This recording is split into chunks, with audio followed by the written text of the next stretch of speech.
Hotep, what's going down? It's your boy Donald Nelson, Deezy, D's us D plus with supreme confidence. You listen to today's episode, the Confidence in the Clutch podcast on the Confidence in the Clutch network. Whether it's a game of basketball or the game of life, you gotta have confidence in the clutch. Practice makes confidence, pressure makes diamond. Stay sucker free. Keep it a buck like Milwaukee. I am the IP. Stay woke or get out. Go ball or bust. You can't fit in when you standing out. Last year was about branding. This one about expanding. Colorism is dead. Black is black.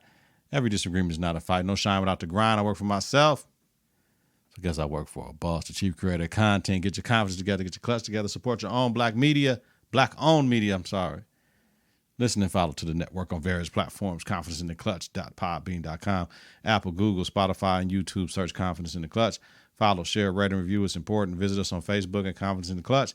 Follow us on Twitter and Instagram at K and the K. Coming up today, we are talking about Naomi Osaka. Punches Mount Rushmore through eras. Nike and Vannessa Bryant. In my NBA playoffs things. Like always, we're bringing you quality content with strong opinions and facts. Confidence in the Clutch. We are fear more than love, but never hate it. You know what it is. Confidence starts right. 3, 2, 1. Confidence on 3, in the clutch on 6. 1, 2, 3. Confidence. 4, 5, 6. In the clutch. Hey. I hope y'all had a very blessed Memorial Day for everybody that lost their life. Military, fire, police, streets. Let's do it. All right. First off, I'm done with the French Open. All right. Until Serena or Coco make the finals. Coco not playing, so Serena make the finals, I'm watching. Naomi Osaka cited depression, suffering long bouts of depression and social anxiety, huge waves of anxiety. Like, just fine her. She says she'll take the fine. She already accepted the punishment. I'll take the fine. I know she didn't and wasn't going to change her stance when Roland Garros reached out. Why should she? Should athletes have to speak to the media? Yes, for promotional and financial reasons. Did Naomi go through the proper channels to boycott the media? Possibly not. Twitter isn't the proper channel if and only if she did not speak with the event organizers. On Monday, she put out for mental health reasons, citing not wanting to be a distraction to the other players as well. That's where I have the problem with the second part. She should be able to do what's right for her, take her fine and play on. The other players, if they want to do the same and I talk to the media and they took the punishment, now that's a different story, right? We claim health.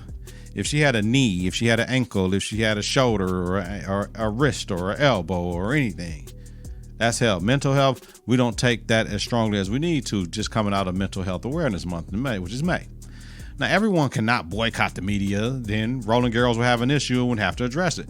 But if Naomi brought it up and say whatever. But once again, it's always quick and easy to point to racism and all that, right? She's number 2 ranked player in the world right now. Like, she should have got what she needed for right now. I understand those that say it's sports, it's pressure, it's you got to do what you got to do. I get that part too. But if she says my mental health, we got to give her one, allow her to see how this works for her by not talking to the media. If she has a diagnosis or something that she can provide, or through the back channels they say, well, let us work through this to see how long your therapist. Now that's getting too personal, but if that's what needs to happen and she was willing to do that, it's a different story. I'm also on the same thing. If somebody says something wrong with them, you need to believe them and help them through that. I understand. Though Naomi knew she would get fined, she accepted. Though she knew she would get fined, she accepted. That's my biggest thing. And Roland Garros, they broke the contract. Not Naomi. Roland Garros, you on the clock. You lost a viewer, and of course, I wonder what would happen if Naomi was white. I'll say it again. I wonder what happened if Naomi was white. Support and salute you, Queen Naomi. Take care of yourself. They'll be begging you to come back once the ratings drop, right? I agree with Serena Williams, though, that people are different and have different personalities. I also agree with Molly on First Take that the tournament would have been better with her there, not talking to the media, than not there at all. What happened? Tuesday. The leaders of the 4 Grand Slam majors, Australian Open, French Open, Wimbledon, and U.S. Open, pledged to address players' concerns about mental health. Oh, okay. Well, okay then. Ask Naomi to come back if that was possible. They couldn't do that. Next time, don't talk shit about a player. They were releasing public Twitter things saying, well, these people wanted to be here and all that type of stuff. Now y'all bullying the young woman. Like, don't do that. It's classless. It's very classless. When someone tells you they're hurting, we should listen to them. All of us, our family members, our friends, our coworkers. We need to listen to people that say they're hurting. Believe them and support them, please. I want to see you, queen, on the court, talking to the media, playing hard and having fun, Naomi. That's how we know you've healed, right? In due time, take care of yourself, queen. For real. I don't like that. I ain't like that shit at all. All right, moving on. Let's talk about Punch and this Mount Rushmore in hip hop. Punch is the president of TDE. So what he said was he did his Mount Rushmore by era from 86 to 90. He had Big Daddy Kane, Rakim, Karis, One LL Cool J. I don't think there's no refuting that. From 90 to 94, he had Ice Cube, Snoop Dogg, Chuck D, and Scarface. Once again, I don't think there's no refuting that. From 94 to 98, he had Tupac, Jay-Z, Nas, and Towards B.I.G. I don't think there's no refuting that. And all you women, I want to hear that Lauryn Hill shit. 98 to 02. Eminem, DMX, Nelly, and Ja Rule. This is the first one I have. We'll talk about it later. One of those need to get off. 02 to 06. Kanye West, 50 Cent, Lil Wayne in the Game. I can roll with that. 06 to 10. We got T.I., Jeezy, Ludacris, Rick Ross. I'm got one replacement on there as well. 10 to 14, Drake, Kendrick, Nicki Minaj, and J. Cole. Yep, I'm rocking that. 14 to 18, Future, Young Thug, Chance the Rapper, Travis Scott. This might be a personal thing with me, but I'm doing something there. And 18 to the present, Cardi B, Lil Baby, DaBaby, and Roddy Ricch. I'm rolling. Now, let me go through my first tweaks, right? Commercial success, right? If Punch was doing commercial success, he has this thing almost 1,000% correct, right? Some cross multiple 4-year errors, so here's my tweaks, right? 98 to 02, he got Eminem, DMX, Nelly, and Ja Rule. I'm replacing Jay-Z with Ja Rule. Only dudes moving units and M Pimp Juice and us. It's the rockin' hair, rockin' where. Man, maybe Jay-Z need to be in 02 to 06 too. But I'm replacing Ja Rule with Jay-Z. Absolutely.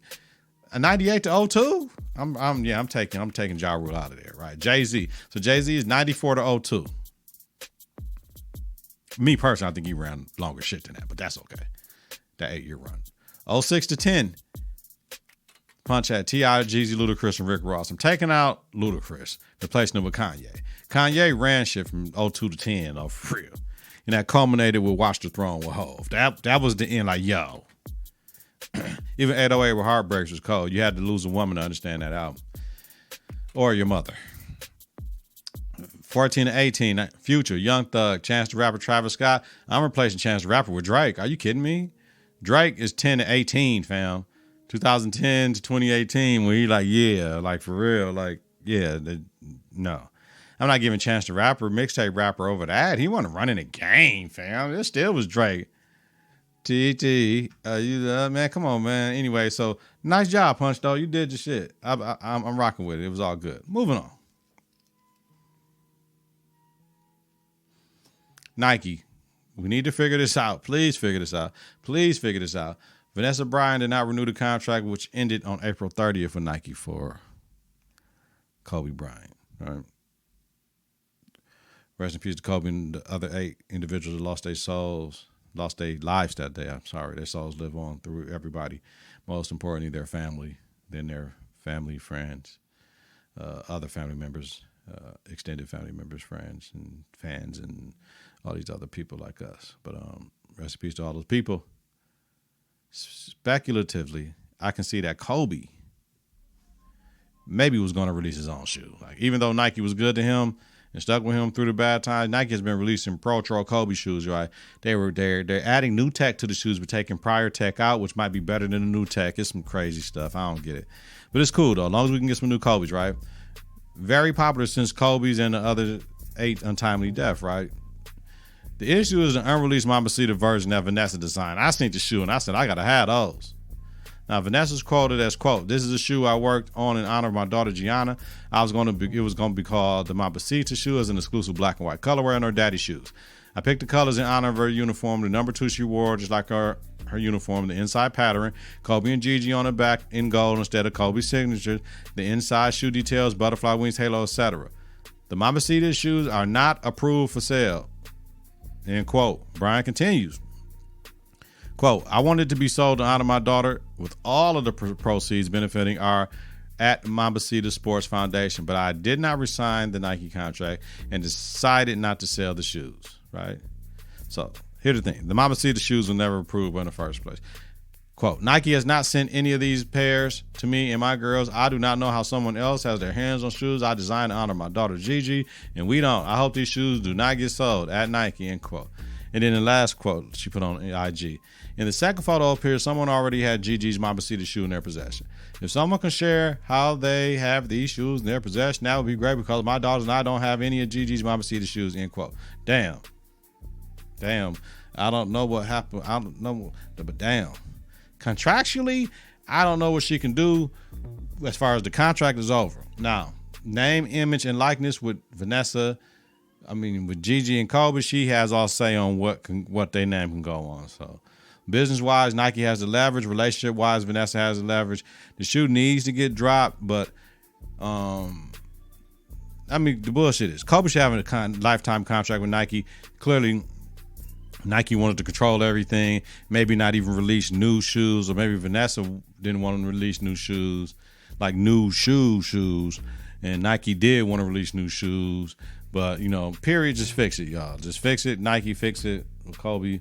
And if not, just walk away. Let's keep on doing what we need to do, though. But what Vannessa has to understand, sometimes Nike reps and people that's like testers and shit, they get the shoes. So it might just be a leak, Vannessa. So just see what you got to do, though, man. But we all support you, though. Support the queen. Support the queen. All right. NBA. Playoff, we like in week 3. Yo, man, the Bucks. DiVincenzo out for the rest of the playoffs with a torn ligament in his left ankle. Damn. Dante is one of the most versatile players we have on the roster. Health, Tay. And then, all the fans passing out. We had New York. We had Philly. We had Utah fans passing out. Not the regular banner, but disrespectful, sexist, racist language towards Ja Morant's family. Ja's dad said one fan stated, I'll pull a nick on your back and watch you dance, boy. Somebody said something sexual. Another told Ja's mom, shut the fuck up, bitch. Come on, man. Damn, it's just a game, y'all. It's going too far. But I see it all the time in the games when the sections are not separated, though, especially at like AAU games. 8 o'clock, out of town. People been drinking all night. You know what I'm saying? It be bugged out. Somebody always has to be one up on opposing team parents, man. Been in a pandemic. All that Black Lives Matter. All that shit. This is unfortunate but fixable. Shout out to Utah Jazz owner who sent them courtside seats for, I believe it was last night's game or whatever. And T said he pulling for the Jazz, not just because of the hospitality they showed them. Shout out to the Jazz organization for swift response from security and management. The threat fans, the 3 fans that banned, they got banned indefinitely. Friday, the Knicks were talking about, only vaccinated players be allowed for round 2 games in advance. They didn't fucking advance. All right. Eastern Conference, yo. 76ers end up sweeping Philly. Right? You know what I'm saying? But Embiid, 76ers, I'm sorry, y'all. 76ers ended up sweeping the Washington Wizards. Wizards got one game, game 4, 112 to 114. But Embiid got right knee soreness. They said he got a partially torn MCL, if I'm not mistaken. That's something to watch. Can Big Ben carry them? You know what I mean? And then what happened in Washington? Another stupid-ass fan runs out on the court. Come on, y'all. He has a small in the closeout game 5, 129, 112. The best player on the floor was Tobias Harris. He had 28, 9, and 6. Embiid did miss that game with that small meniscus tear. Bradley Beal had 32, 7, and 5 for the Wizards in a losing result. The Wizards got to figure it out, what they're going to do with Beal. They're going to trade him. Westbrook came and was an asset. So it's just the Wizards got to figure it out. But next for the Sixers, we already know is the Atlanta Hawks. So next series, Celtics-Nets, that's over. Jason Tatum was doing his thing. He dropped like 50 in game 3. Boston won that 125-119. And in game 4, Best player on the floor was Kyrie, 39, 11, and 12. Yo, this three-headed monster is for real. KD at 42, 4 and 5. Harden 23, 5 and 18. Career playoff high with assists. If it's the game of who can score out the most, who can outscore the others the most, then BK has it locked. The problem is they gave up 126 to Tatum and to Siege. Like, come on, man. And then we had another fan, you know what I mean, tripping. Like, come on, y'all, throwing a bottle of water at Kyrie because he stepped on the logo of the court and wiped his foot on it. Throwing a bottle of water is hate. You know what I mean? That's just hate. Yeah, I know I know he stomped on the logo, but the players did not respond to that. Then chill.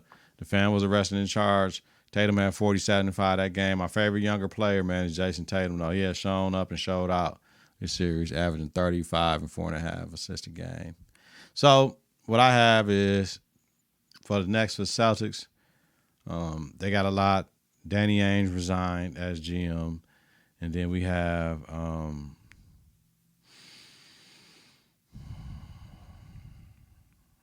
Brad Stevens moved up into the GM. I didn't think Brad Stevens was supposed to get fired, but I think Danny Ainge might have because his moves never amounted to anything. He had all that draft capital, and he drafted some good picks, but the others were some ho-hum picks, and he could have moved those picks to get other players. The 8 going in for AD, even though AD said he didn't want to come. You think Kawhi said he wanted to go to Toronto? Pull the trigger, see what happened. You know what I mean? But Ainge was a little bit too cautious with his picks, I would say. So, you know what I'm saying, the stress and all that. Brad Stevens, can he do that job? So here's what I say. I say Adrian Griffin or Chauncey Billups, 2 former players for the Celtics, 2 revered players. Adrian Griffin, Chauncey Billups. Adrian Griffin been coaching for a minute. And Chauncey Billups, I can see that. I mean, one of them 2. Next for the Bucks. Next for the Nets is the Bucks. You know what I mean? Speaking of the Bucks swept the Heat, right? Game 3, they won 113-84. The Bucks, big 3, Middleton, 22-8-5, Giannis, 17-75, Holiday, 19-3-12. They jump on the Heat right away. They just don't have the firepower to compete with the Bucks. You know what I'm saying? Jimmy getting 19-8-6, but then in the closeout game, Giannis had 20-12-15 in his first career playoff triple-double. What more can I say? The Bucks rolled over the Heat easily. Giannis, quote, don't play with your food, end quote. Last year was last year. We ain't on that. But these 2 teams clearly look like 2 teams going in different directions. Bucks, 4 players over 20 plus. Middleton, 20. Lopez, 25. Forbes, 22. Bam, the only one, 20, 14, and 4 for the Heat. And that's for Miami. Figure it out. They had all that money to get Giannis. Giannis staying. I guess they might be trying to be going after Kawhi for the trade. Tyler Hero didn't play. They might be able to get them cats up. Like, we'll get that up for Kawhi in the signing trade. We got to see. Next for the Bucks, the Nets. And we'll talk about that later. Next episode. The Hawks took care of the Knicks, baby, in 5 games. Game 3 was a good game. Best player on the floor, you already know. It was Trey. 21-14 assists. Hawks had 8 players scoring double figures in the 8th with 9 points. Like with Julius Randle, everything is for us, fam. New York struggling like D Rose. He had 36-5 that game. And game 4, Trey 27-1-9. Randle finally had a good game with 23-10-7. It wasn't enough though. Trey led his team. The Knicks look like they can't adjust at all. It's like the separation of better teams, but better teams, you got better players doing better things. You know what I'm saying? In Game 5, the Hawks went on ahead to do what they needed to do. So win the series. So the Knicks, they had plus 20 wins from last season. First playoff appearance since 2013. They got D Rose, Noel, Bullocks, Burks, Payton, Gibson, Robinson got a team option. They have some decisions to make on players. Keep D Rose or go after Lonzo. Go after Kawhi, Dame Dollar, Bradley Beal. They have some things to consider. This could be a totally new roster. I know Julius Randle wants the most improved player, but he didn't look most improved in the playoffs. Shit, you know what I mean? Next for the Hawks is the Sixers. Let's go to the West, y'all. West, y'all. Jazz took care of Memphis after all the crazy shit. Game 3, best player on the floor, Mike Conley, 27-6-8. Ja had 28-3-7. Put Utah up 2-1. Game 4, best player on the floor was Donovan Mitchell, 32-8. Put the Jazz up 3-1. Closeout game, Utah 126-110. Donovan Mitchell, 36 and 10. Ja had 27, 7, 11. That's 4 in a row for Utah, which is a different team with Mitchell on the floor, which is expected. You know what I mean? We put a team's best player on the floor, that's what they supposed to do. Since he's been back, Ja, you know what I'm saying? Since he's been back, they've been balling. Ja had 23 points and 12 assists.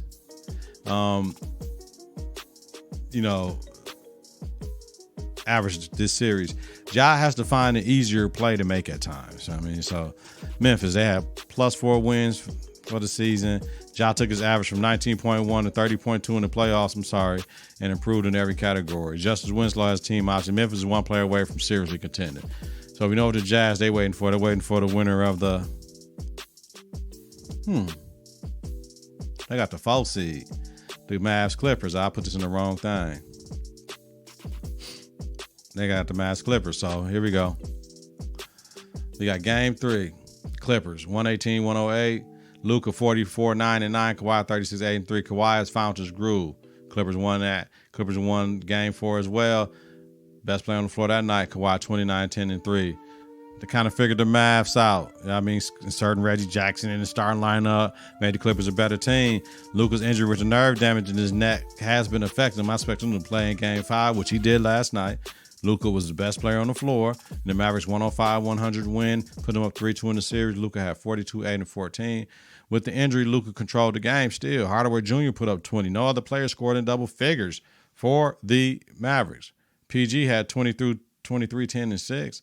But I sensed discontent. Kawhi put up the air ball, and Rondo asked him about it, and he was like, man, G, and he was trying to say something to Rondo at first. He didn't blow him off, but it looked like unaccountability. You know what I mean? I think the Mavericks are going to buck this series history where the home team wins all the game. Home team loses every game when they beat the Clippers in game 6 tomorrow, y'all. That's what I got. All right. Here we go. Lakers Suns, we already know. Yo, it's not looking good. Game 3, the Lakers did look good. Best player on the floor was AD. It seemed like they had it together. They was playing big and playing big. Remember, the Lakers had the number 1 defense in the league. DeAndre Ayton still was doing his thing. No, CP3 should have rested that game. That's what I thought, right? But I respect him for trying to play. Cameron Payne was a great substitute, so I would let him get his shit off the whole game, then bring back CP3 for game 4. But it is what it is. The Crowder, LeBron shit is hilarious. Like old school, everybody moves out the way type shit. Like it's just crazy. Crowder said AD's ring is fake. Booker, that was a dangerous foul pushing Cuz in the air. Like you can't push a play in the air. Crowder, you two, y'all know what the deal. Game 4, Suns, what they do, come back and win. Even though they won, Brown was the best player on the floor, 25, 12, and 6. AD got hurt, left groin strain. KCP, left knee contusion. Both had MRIs. There's no structural damage, but you know what that means. They need time to recover. Both are questionable for last Tuesday's game, this previous Tuesday's game, but they neither one of the KCP played, didn't do anything. CP3 looked good while battling his right shoulder contusion. And then what we have on Tuesday, Booker, 37 and 5. Brian can't walk off the floor with 5 minutes left in the game. No, damn near want to take my new Browns back to the floor, back to the store. I got some white, black, and gold to match my Brown Deer stuff, Brian. You tripping. That's your one, Brian. You can't walk off the court with 5 minutes and 40 seconds left talking about you getting treatment, cuz. You just put ice on your knees or whatever, man, and suck it up, man. Y'all got slapped around. That ain't pride. So for tonight's game, AD probable for the night. If AD is not back, I still get the Lakers a shot tonight because Brian is going to be either father time or one more time. It's one of them. That's what's going to have to happen tonight. You got to pull out that old Brian type shit. You know what I mean? Is what it is. And our other game for tonight, we got the Nuggets and the Trailblazers. Listen, Jokic is the MVP. Y'all know what it is. He legit. Game 3, the Nuggets win 121-15. Jokic at 36, 11, and 5. Look, Nurkic is not helping at all. So you thought you did get traded for Cuz, but you know why you got traded for Cuz? Because he's better than you. He stays in foul trouble. Once again, Dame does his thing. 37, 2, and 5, wasting prime years important. Rivers coming in, torching cats, right? Torched the Blazers when Nurkic fouled out. He had 16 in the fourth. Game 4, though, the Blazers come back to tie it up. Norman Powell 29. To me, the series going 7. We know that, but Jokic another 36, 11, and 5. In game 5, oh my God, best player on the floor, Dame Dollar, 55, 17 and 24 from the field, 6 and 10. Jokic, did he play better than Dame? No. 39, 11, and 9. What y'all think? What more can Dame do? This is it. Ride or die. I predict the Blazers win tonight and force a game 7 though, because I have prediction Blazers in 7, man. That's where we at, man. That's where we at with the playoffs, man. It's getting better now. Now I'm getting these. Y'all hear it in my voice, man. I'm feeling a little better about it. I'm feeling better about what's going on out. So, we'll see what's happening. So, that's it, man. I just had to talk with y'all. Talk to my people, loyal subscribers, my real people, not my fake family and friends. Loyal ones, day ones, confidence in the clutch. Y'all know what it is. Everybody else, you know what I need y'all to do. My people been doing this shit. I need everybody else to do this. Get your confidence together. Get your clutch together. Support your own black-owned media. Listen and follow to the network on various platforms. ConfidenceInTheClutch.podbean.com, Apple, Google, Spotify, and YouTube. Search Confidence in the Clutch. Follow, share, rate, and review. It's important. Visit us on Facebook at Confidence in the Clutch. Follow us on Twitter and Instagram at K&K. Have a safe and healthy night, y'all. Let's go, Lakers. Let's go, Blazers, baby. Yeah.